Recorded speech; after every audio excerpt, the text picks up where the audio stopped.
nagbabalik po ang Cheese Whiz, usapang may laman para sa ating second episode. Kaugnay pa rin ng paksang JJ o Juvenile Justice Law. Kapiling pa rin natin. Babalik na rin ko naman yung arrangement. Si Attorney BJ, si Rafi, si Attorney Rowie, at si Miss Kat. Pinag-usapan namin noong nagdaang episode ang JJ Law at ang iba't ibang aspeto nito kaugnay sa edad. Puntahan naman natin ngayon. May mga bansa na nagbabawal sa mga bata magkaroon ng access sa internet. Ang unang tanong ko, pwede bang gawin yun sa kasalukuyang teknolohiya at sang-ayon ba kayo doon? Sa nanay muna tayo. Yung 10 years old mong daughter, Yes, ilang oras? Oras ba yung nililimitahan mo o talagang... It's the quality of ano yung pinapanood niya, kung okay pa ba, like, or paulit-ulit na, or hindi na maganda. Actually, hindi po ako very particular with the hours or the time. Because I have this open communication with my daughter na I will only limit you if I see something na hindi na okay yung nangyayari. I always make time to check kahit po galing ako sa trabaho kung ano yung mga interest niya currently. So Paano pag marunong siya magbura ng history?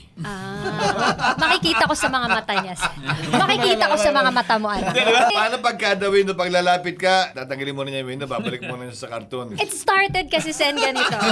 So, when Kami was around mga 6 years old, may nangyari before na nakita ko na natutrauma or natatakot siya. Apparently, nag-open up siya sa akin na meron siyang napapanood sa YouTube. Hindi niya mapigilan na panoorin because nagsistick daw yung eyes niya. Napansin na namin yan. Meron siyang notebook na hindi pinapakita sa amin ng husband ko. Apparently, pagka-check namin, it's something about hate, about sexual things na animated. Yes, yes, sen. So, medyo, 6 years old? yes, when she was 6. So, doon dumating yung time na kaya napag-usapan namin how we can tutok using the digital media. Kasi nandyan na yan eh. Di mo naman talaga din siya pwede tanggalin dyan. Because also, marami rin naman natututunan. Pero kailangan lang talaga ng responsibilidad na responsible na paggamit nito. For us, pagkakita po namin nun, kita namin na animated siya, may mga hate siya. If you're familiar with yung Gacha Club for a time, so para siyang anime or cartoons, that's the good thing. Tapos merong version pala na ginagawa on YouTube or social media, they call it Gacha Hate.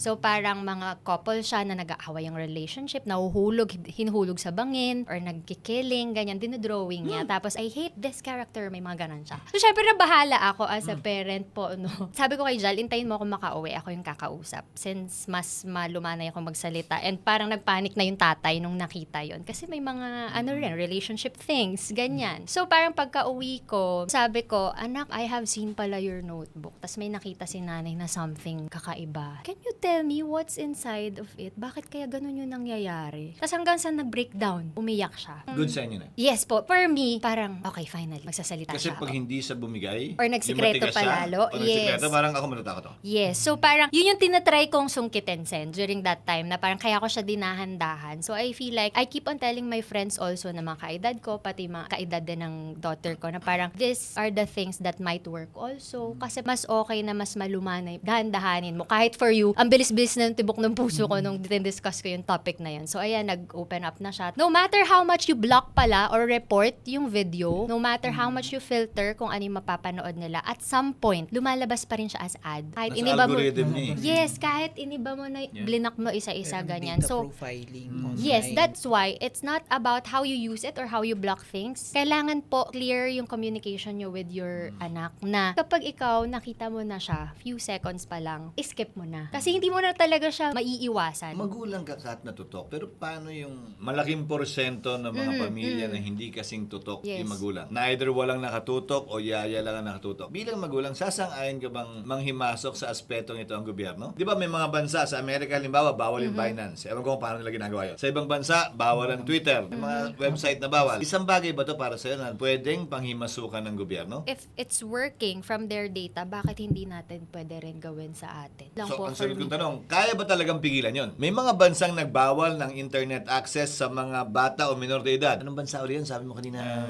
Rafi? Australia, I think. Australia. O kamusta yung pagpapataban nila? Mubra ba? Nabipigilan ba nila yung mga bata magkaroon talaga ng access? I think last year nagpasa yung Australia na no social media account creation first Pati below UK 16. at US yata pinag-aaralan yung batas, Pinag-aaralan. eh. Actually, nakatutok lahat dun sa ginawa ng Australia kasi nga, it's a question na gusto nating malaman. Pero recently, nagfa-follow up sila kasi ang naging problema nun was gusto natin bawasan yung oras na they spend on social media. So, nirestrict nila. Kaya lang yung mga pag-aaral ngayon, hindi naman nabawasan. Hindi umubra. Hindi umubra basically because kung nasusircumvent ng mga bata, mas magaling na sila sa atin eh. So hindi ako 16, 18 na ako. Yes, Yes, binabago oo. lang yung edad. Oo, ginabago lang yung edad. So I think parang yung restriction na question, although like you said, ideal siya kasi we completely are able to control the situation. Unless meron tayong very robust and effective way na ma-ensure, kunyari, pag di talaga 16, hindi pwede. I guess short of birth Teka, certificates pag hindi uploading. 16, hindi ka pwedeng pumasok sa isang particular na website. The social media in Australia. Kapag sign up. Yes. Pero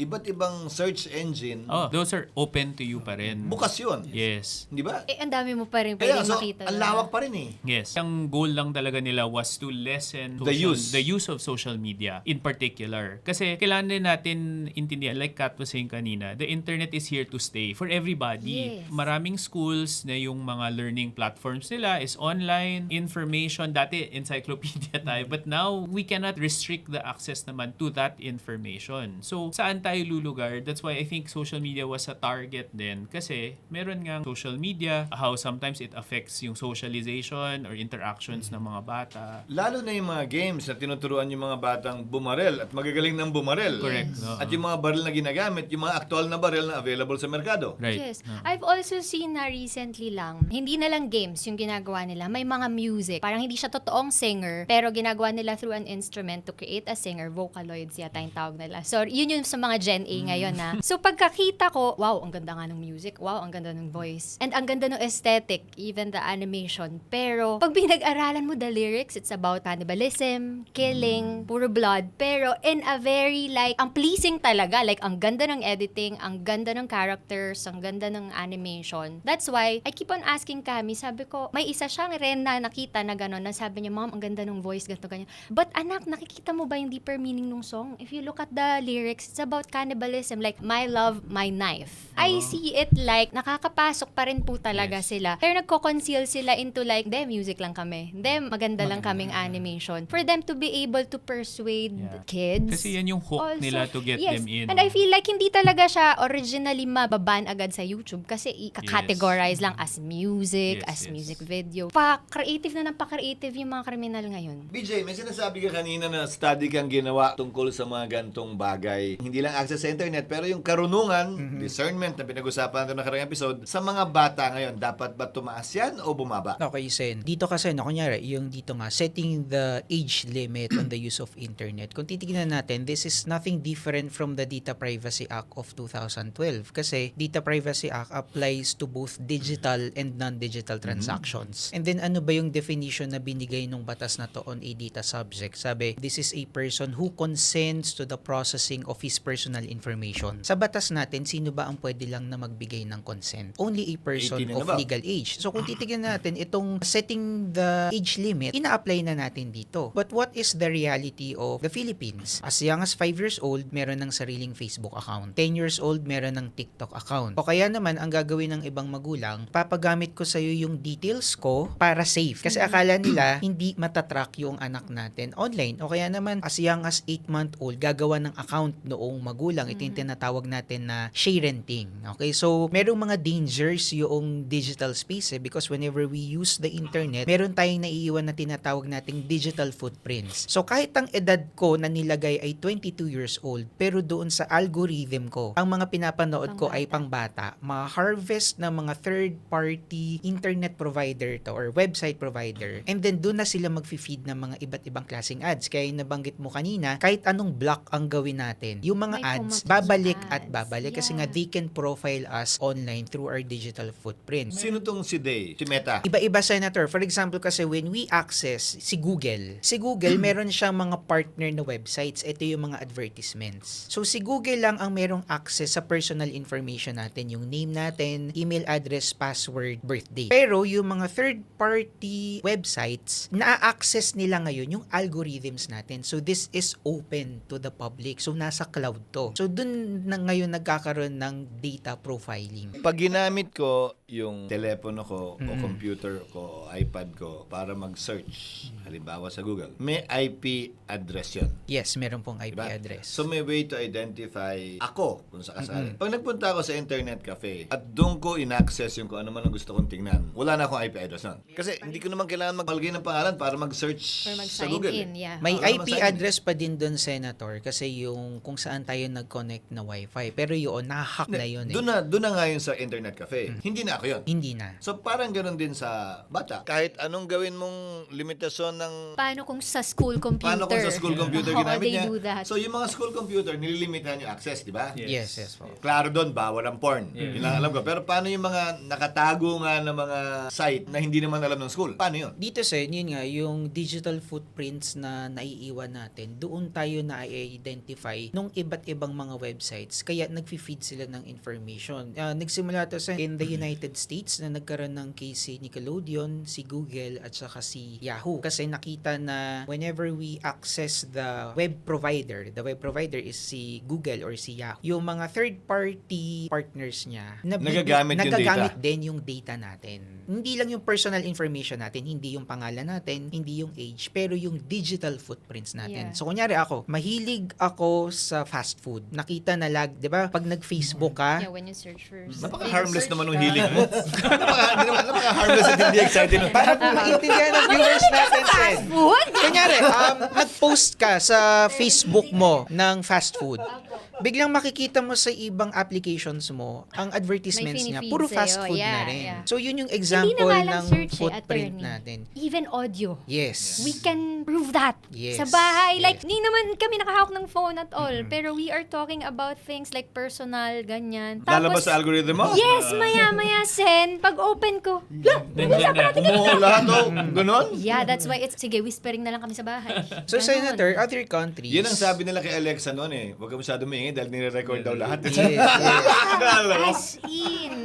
Yes, BJ. Yes, So BJ. other Sorry. countries, they resolve this issue by defining the digital age of consent. So ito nga po yung nakapaloob sa UNCRC kasi sabi ng UNCRC, yung bata ngayon, iba na ang takbo ng utak. Mas matalino na sila. Kung nung 10 years old tayo, ang alam lang natin Ito. ay maghabulan sa bahay. Ngayon, yung iba kaya na gumawa ng website. Yeah. So meron tayong tinatawag na child's evolving capacities. Kaya sa ibang bansa, nilower nila yung age of giving consent. Giving consent Giving saan? consent in digital platforms Okay. po. For example, in the United States, a child can make his own account by the age of 14 years old. Sa European Union, they prescribe the age of 16 years old but the member states can lower it up to 14 years old. In the United Kingdom, ganun din. Sabi, by giving their consent, mas naproprotektahan daw yung karapatan ng mga bata. Sabi kasi ng UNCRC, hindi naman natin pwedeng limitahan yung karapatan ng bata to access and participate sa digital platforms. Kasi in reality, di ba kapag may bagyo or mataas ang heat index, meron na tayong online distance learning.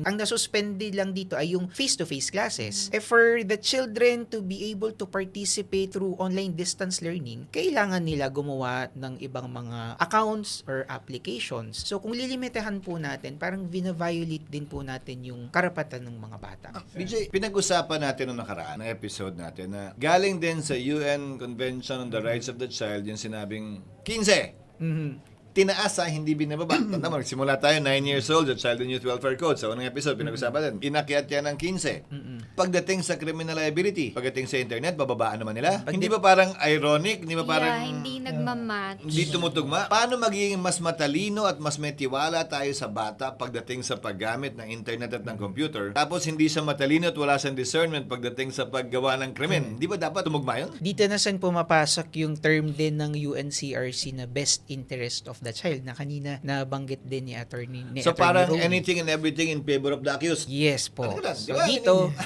if they participate in the digital platform, we protect the interest of the child because it will be beneficial for them. Kasi madami namang positive use ang digital platforms eh. So I think the issue is, are we going to promote the rights of the children? Or second, of course, yung sa society naman. Diba? If we want to lower the consent with respect to digital materials or creating accounts. So sa atin, yung realidad, kaya nga tayo mayroong issue ngayon is madaming mga krimen o may mga krimen na ginagawa ng mga mas bata. So pinapakita nun na sa atin, maaring unfortunate yon, hindi pa ganun ka-mature yung mga bata natin. And you also have to realize, sabi nga ni Sen kanina, madami din tayo na yung mga parents hindi actively involved sa kanilang mga anak. The more you access information, the more intelligence, capacity, let's use the word discernment, Rafi, the child will have. Di automatic Hindi yan? automatic. Kasi sabi nga po na it's the content yung nagiging problema natin. Social media, hindi siya siya po enemy, but it is the content that is the real problem. Ang dami po ngayon na lumalabas na katulad po sinabi kanina, na yung content, yung mga materials na lumalabas, damaging po sa mga bata. So, I think in that case, at yung reality ngayon, hindi po natin, tingin ko, mabibigyan ng mas magandang karapatan yung mga bata if we allow them to have access to these accounts at an early age. Ako malaki sa akin, responsible parenting talaga, Sen. No, in a perfect world, Kasi- yes ka. Yes. I Opo, completely yeah, agree. parang hindi ko alam, kailangan ba na pag hindi ka able maging ganitong klase na magulang, wag ka na manganak or something. I don't know. Like, it all boils down to... drastic Sorry, Hindi ko alam mo ng mga website na ginigil. ang technical nyo kasi! Ang technical nyo! Teka, ha? So, parang feeling ko lang ganun. It all boils down to, Yeah. like, kailangan mo kasi, ginusto mo magkaroon ng, I mean, hindi mo ginusto, some others, hindi. di nila ginusto. Minsan hindi. There, it's there already. That's why, kung merong responsible pet ownership, merong responsible parenting Parenting. More dapat. Bigyan kita ng example, Kata. 10 milyong Pilipino ang nagtatrabaho sa ibang bansa bilang OFW dahil sa kakawalan ng Opo. oportunidad dito o pagkakataon. So, ibig sabihin yan, 10 milyong Families, pamilya yeah. ang walang tatay, Mm-hmm. nanay lang, walang nanay, walang tatay, o parehong wala, lola nag-aalaga. Meaning, 10 million roughly. Yeah. Kalahati ito pa kung dalawang magulang, di ba? So, hindi naman dahil masama silang tao, hindi naman dahil ayaw nila, wala lang talagang pagkakataon. Kahit ikaw kanina, sa kwento mo, sabi mo sa asawa mo, teka lang, tayo mo ako, pauwi na ako. Galing kayo naman sa trabaho, wala ka doon nung Yes. nangyari, pero nandito ka sa Pilipinas para agarang tugunan yon. Pero paano yung Yung nasa mga wala. Yeah. abroad? Hindi ko naman masabing kasalanan nila. Yes, Raf. Actually, yun na nga, these are the ideal scenarios. And parang Kat, I have to say, parang good job so far in how you're doing it. Pero these are conversations that I think we continue to have as a society. Kasi we don't have all the answers right now also na what should we do? Parang should government step in at this point? Kasi all of the considerations are correct. We have to have a hope the ideal scenario is possible in when we craft the policies or the laws that we have to come from that place na hindi yung parang gusto lang natin i-restrict parati para Yes. mawala na yung problema because restricting something has its own consequences also. There's a saying, admitting there is a problem is the first step Yes. towards solving it. Yes. Now, given the data, for example, that I shared, 10 milyon na nagtatrabaho sa ibang bansa, kulangan ng isang miyembro. Pero tila hindi natin tinatanggap na may ganun ng problema within the Filipino family. Na may kulang,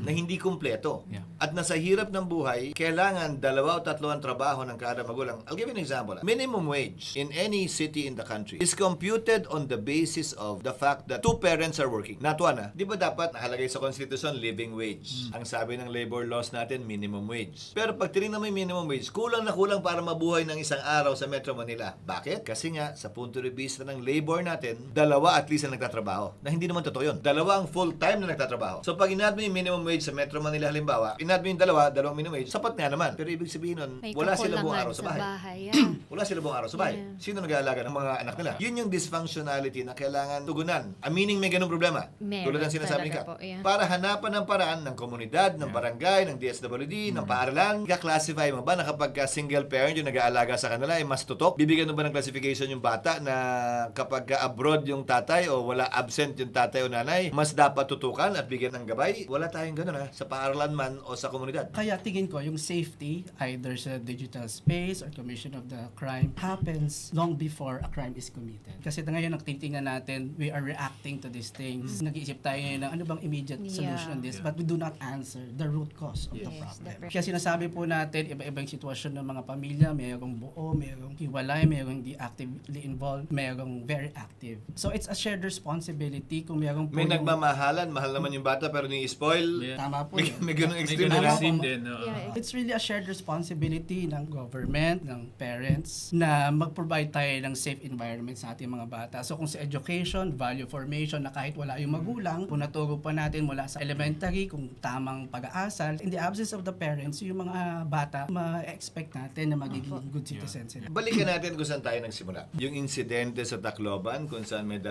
bata, 14 at 15, ang gumawa ng isang school shooting. Madalas nating napapanood dito sa Amerika. School shooting, binabanggit ko. May protocol na sila para dito, di ba? Na mag-lock, maganon, maganyan. O pwes, nangyari na sa atin. Yun din ba ang parehong dahilan? At ano ang kailangan nating mga hakbang na gawin? Hindi lamang sa level ng komunidad, ng pamilya, pati na rin ng batas kung sakasakali. Pati na rin ng DepEd kung sakasakali. Pati na rin ng CHED, kaugnayan ng mga safety protocols kung sakasakali. Dahil nandun tayo eh. Dinala na tayo dun eh. Sumunod natin sa'yo, Kat. Bilang magulang, merong authority at may liability ang eskwelahan habang yung anak mo ay nandun. Sa pagpili mo halimbawa ng paaralan, aalamin mo ba kung may protocol sila na active shooter? Siyempre, at at first, dahil nga po wala namang incidents na mga ganito dati, Sin, hindi yun yung parang requirement ko in finding a school, di ba? Kasi for the longest time, wala ka naman mabalitaan kahit during my time or sa mga magulang ko pa, mga kapatid ko pa. It's always like, okay ba to? Wala bang bullying dito? It's always like, ano ba yung mga na-produce nito ng mga alumnus? Ganyan. Pero like, right now, since sunod-sunod yung incidents, dahil magpapasokan din, inaabangan ko rin po kung ano po yung parang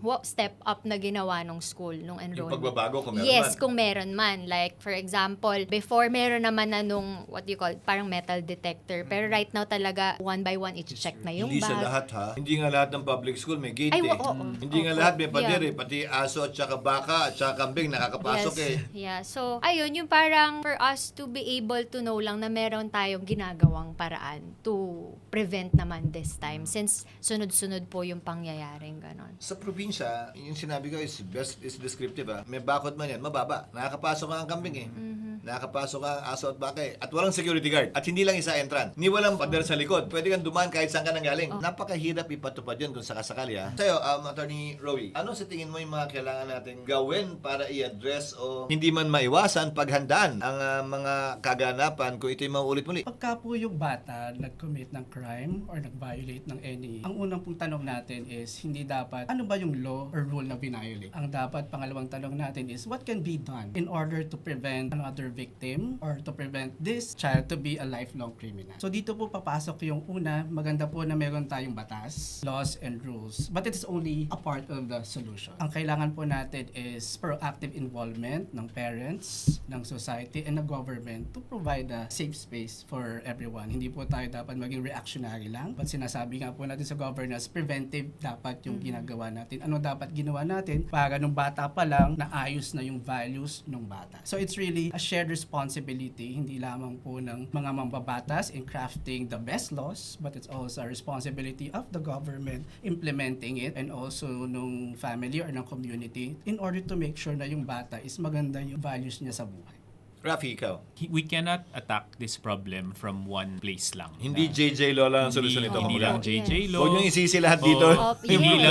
Hindi lang siya kunyari internet censorship, hindi lang siya strengthening mental health in schools. We have to look at it from a bigger perspective talaga. Kasi yung batang mga involved dito, una hindi sila pinanganak na ganyan. Hindi sila naging ganyan because of one instance lang in their lives. Wait lang. Is that clinical scientific back position na walang pinanganak na ganyan? It has to be very rare, but also we want to believe, and our science believes, na all of these things are tinatawag natin confluence or factors or pagsasama-sama ng iba't ibang factors So, na teka, nangyayari. sinasabi mo lahat tayo pinanganak na mabait? Lahat tayo pinanganak na may orientation na maging mabait. I think that's how, a better way of saying it. Lahat tayo may Let's orientation. go. Kaya pa natin to. Oo, lahat Kaya pa tayo may natin to. kakayanan na maging So, walang mabait. pinanganak na likas na masama. Correct. Di No, ba Parang- yun? there's scientific basis for that. Ha? Parang we are all oriented towards being good participants of society. So, naging masama na lang yung tao dulot ng Parang kapaligiran niya. interaction yan ng, kunyari, may mga predispositions. Kasi kahit sinasabi natin walang pinanganak na ganyan talaga, minsan may mga predispositions for that. So, mental health problems that the child has. Yun yung mga individual factors that could be at play here. We're not saying na people with mental health have criminal, pero that can contribute towards getting there. Huwag ka na muna sa kriminal. Sa masamang ugali ka na Oo, muna. yun Dumaan din. tayo sa masamang ugali doon. Yun din. Pero we have to understand na itong mga individual factors na ito, nag-interact sila with environment. Kung anong nakikita nila, lalo na at a young age, what they see, what they hear, ano yung nararanasan nila na ginagawa sa kanila, those become correct. Again, parang we will Ang age ginagawa ourselves. ng matanda sa Nagiging mata ng tama. bata ay nagiging tama. Correct. That's what we believe is happening for the most part of society, na what we allow as society, kung ano yung pinapayagan nating nakikita, narinig, nagaganap. These become values na dinadala natin sa pagtanda natin. Yung masama, yung mali, sa mata nila, normal. Yes, Yeah. because if that is what they see every day, it becomes normalized. And that becomes the roots or parang the seeds towards ganitong klaseng mga At bagay. tingin man niya, mali pa rin yun, wala namang nanguhuli, de sige lang. Yes, yes. Kaya, O baka tingin niya na tama yon dahil halos lahat yun ang ginagawa. Correct. We allow it as a society. Saan manggagaling ba yung determination recognition ng bata na yun na, teka, alam kong mali yan, as ginagawa nilang lahat, so mali talaga yun. No? Perhaps may mga, saintly people who will be that, pero for the majority of people, paggawain ng lahat, tapos wala namang consequences din yun yung natututunan nila. So, kailangan din doon sa level na yun of environment, community, society, government, we have to look at each layer nun para makagawa tayo ng intervention or policies that will respond to these things. Attorney VJ, ikaw, what's your take? Hindi solusyon ng JJ Lola. Hindi po. Kasi marami tayong More than batas. Madami na tayong polisiye. But still, prevention is better than cure. Before Sen, when I was still connected with the Department of Education as legal officer, every start of the school year, meron tayong assessment na ginagawa. Ito yung ina-identify natin yung mga child at risk. Okay, dalawa yan eh. At the end of the school year, yung mga CICL, and then meron din tayong child at risk. Sino ba itong mga child at risk na ito? Ito yung tawag Posibleng ko maging dito. CICL. Judgmental. Judgmental na attorney, DepEd kailan- order. May ganyan po. currently. Meron siya. Hindi sa That's lahat ng- regular. hindi sa lahat Both ng- in public and private schools. Kasi ito yung data na kinukuha ng national government natin. Di ba? Okay. Merong nilalabas na data. Okay. Dito nang gagaling yun. So, this applies both to public and private school. So, yung mga child at risk na to, ang nagde-determine dapat dito ay yung mga registered guidance counselor The natin. RGCs. Yeah. Na in reality, ang mga schools ay Wala, wala. lahat. Meron po Yes. ako no, nung Hindi kulang, wala. Wala. sa Pero division sabi ko, namin, parang wala Sen, sa- meron pong iilan lang, 3 o 4 na RGC. Pero dahil mababa ang sweldo, ang kinuha nilang item ay yung mga master teacher na mas mataas yung sweldo. So wala nang gumagampan doon sa tungkulin nila. So ano ang ginawa ng DepEd? Meron tayong mga guidance advocate. So ito yung mga teachers na okay, meron mga regular seminar pero hindi naman ito yung inaral License nila. din kasi to, di ba Oo, po, so attorney? hindi nagkakaroon ng proper assessment or minsan Ang meron ka, class advisor. yes po. Kaya lang sa hindi rin sila properly trained to identify and to handle these kinds of situations. So sana po ang tuunan ng gobyerno, ngayon po kasi meron na tayong bagong Republic Act din na kung saan ay nagdagdag ng mga items ng mga RGC at as high as Associates. Yes. salary grade 24 or 25 po ang salary pero nila. kulang naman yung Pero wala graduates pong mo. pondo. Kulang yung graduates mo rin. At ang taas po ng qualification. At walang Walang Walang maka-qualify. nakakamit po. So, isa rin to sa kailangan Yes. po Oh, talaga. so may polisiya tayo Yes. pero nai-implement ba natin? Laging Correct. kulang. So ito po sana yung pagtuunan po ng gobyerno po. Una po, Ako, for pondo. me, sobrang importante niyan, attorney. Kaya kanina I've mentioned, parang hindi lahat ng schools may ganyan. Kasi parang, ang alam ko lang, parang may screening or interviewin yung isang bata pag enrollment. Yung kunwari, transfer ka or bago ka sa school na to. Pero I'm not sure if academically lang ba yun, tinitignan if you're able to answer things. Pero like to screen you Yeah. psychologically, Yeah. I feel like isa po yun sa baka mas magandang programa na gawin per school talaga. Oo. Kasi actually Para alam natutukan. alam natin from studies ano yung mga risk factors na ito, no? Exposure to violence, poverty, having neurodevelopmental problems, no? Marami itong mga factors identified. There are many numerous studies replicated over the years that highlight ano tong mga risk factors na to. And from these kasi we can create those profiles. But yun na nga, we also have a human resource problem. Dapat din by ratio and proportion. Dahil may mga central schools ka na 10,000 ang estudyante. Pwedeng naman- meron pong isa. Pero Hindi naman nga pwedeng isang dami.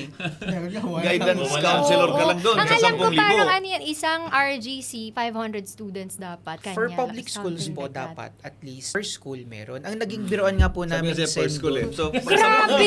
sabi nga sa'yo, may central Tapos lahat schools na yun, no, 10,000. iisipin mo yung issue nila lahat sa buhay. Ang naging biroan namin dun, Senator, kasi po yung legal office ang magko-collate ng data and then i-transfer to the central office. Pag may nagsabit yung guidance advocate na, ma'am, ang taas sa 100, paano mo na-identify to? Sabihin, attorney, binilang ko na lang yung puyo. Kung sino yung madami yung puyo.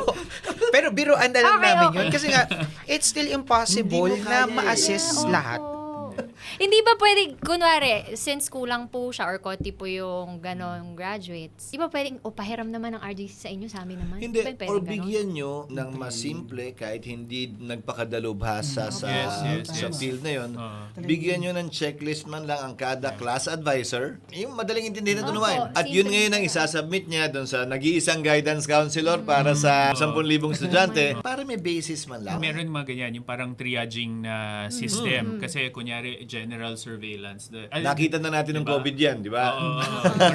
Correct. Mayroong mga ways to implement it. Yun nga lang, yung RA na nag-mandate niyan kasi bago lang din eh. Tapos kakalabas lang ng implementing rules. So talagang there is a time lag between what we need and how we're responding. Pero at least we're responding to it. Isang atake na yan. And then we have to look at these other things also. Tinitingnan mo pa lang yung mga estudyante, hindi yung OSY. Hindi Yes. yung nag-drop out. Yes. Dahil either mahirap ang buhay, masama yung kalagayan ng pamilya, or binuli siya. Labas lahat ng pinag-uusapan natin sa mga batang ganun. Yes.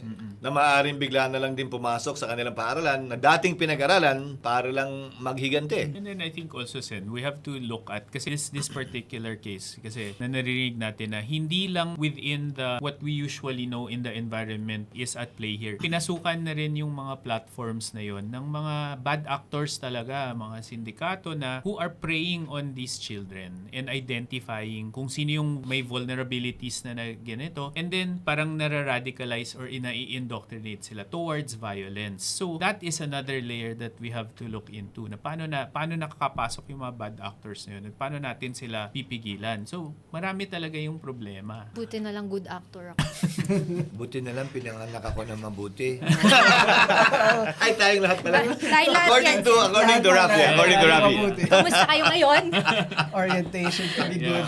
Maliwanag na lumalabas, hindi natin pwedeng ituro lamang sa iisang faktor, iisang issue, katulad na ng JJ Law, yung rason kung bakit nangyari o hindi nangyayari yung kaganapan sa Tacloban. Nais ko malaman at matanong dahil yun yung agad sinisi, yun yung agad tinuro na may kasalanan na napakataas daw ng edad. Dapat daw babaan yung edad. So bago tayo magwakas, nais kong kunin ang opinion ng bawat isa. Base sa diskusyon natin, base sa personal niyong karanasan o kaalaman, dapat nga bang babaan yung age of criminal responsibility? Dapat nga bang babaan yung edad kung kailan mag-i-intervene ng gobyerno? Ulitin natin yung sinabi ni Attorney BJ kanina, ni Attorney Rowie. Below 12, walang criminal liability with or without discernment.